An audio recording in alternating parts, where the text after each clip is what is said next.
Madaling matukso sa panlabas na anyo, sa mga katagang kay tamis pakinggan sa tainga mo. Mabilis maakit sa panandali ang saya, ngunit pag-isipan mong mabuti bago ka magpadala. Sapagkat sa mundong puno ng pagkukunwari, minsan lang dumarating ang pag-ibig na murni. Huwag mong ipagpalit ang taong palaging nariyan, para lang sa taong ngayon mo lang nakamayan. Dahil kapag ang tapat ay napagod at napuno, walang pagsisisi ang makakabalik ng dulo. Huwag mong hayaang mawala ang taong nagmamahal sa'yo ng totoo, dahil hindi lahat ng darating sa buhay mo ay seryoso. Marami dyan, singil lang ang habol kapag kailangan, pero ilan lang ang magtatagal kahit sa gitna ng ulan. Kaya habang hawak mo pa ang kaniyang kamay, pahalagahan mo bago siya tuluyang maglakbay. Akala mo lang madaling makahanap ng kapalit, subalit sa huli luha lang ang magiging pait. Ang taong nagtitiis sa iyong mga pagkukulang ay hindi dapat ginagawang kasangkapan lang.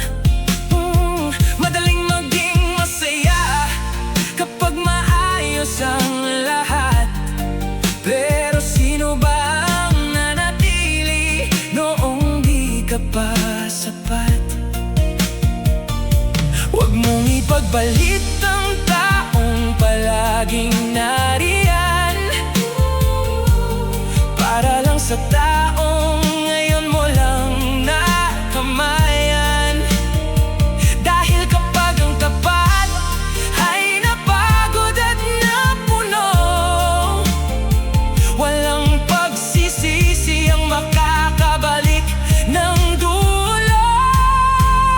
Huwag mong hayaang mawala ang taong nagmamahal sa'yo ng totoo, dahil hindi lahat ng darating sa buhay mo ay seryoso.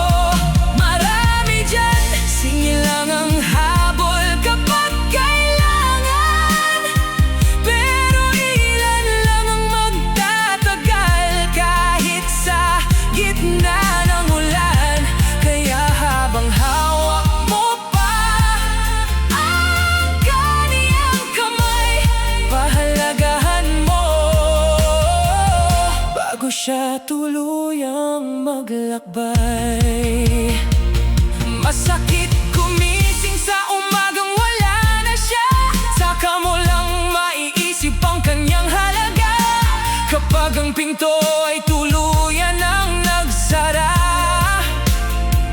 huwag mong hintayin maging alaala na lang siya.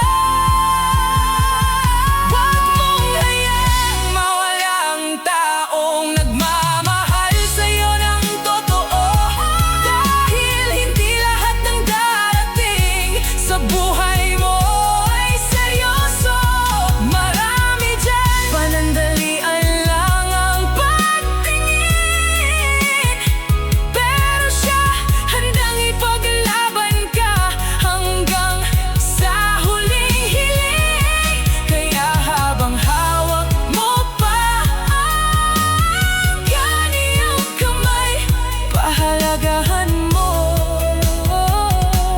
bago siya tuluyang maglakbay. Iingatan mo ang taong nagmamahal sa'yo, dahil hindi na mauulit ang katulad nito. Huwag mong bitawan bago maging huli